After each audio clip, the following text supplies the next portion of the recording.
In this video guys, I'll be telling you how to clear or cache cookies guys on your iPad.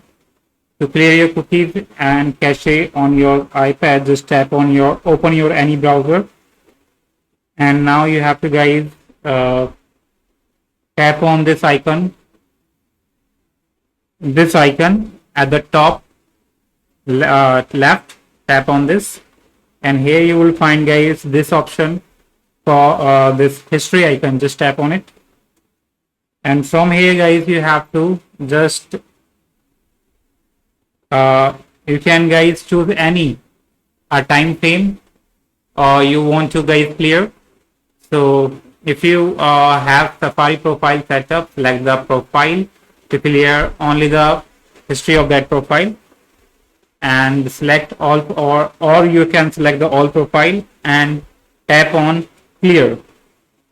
And now guys you can choose the time frame like today, tomorrow, or today, yesterday, or and all history. So it's up to you. I'm going to clear last 1 hour. Tap on it and you're done guys.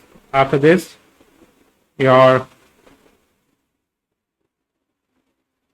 history or your cache and cookies will be deleted from your on your iPad. So yeah, subscribe for more video guys. Till then, bye bye.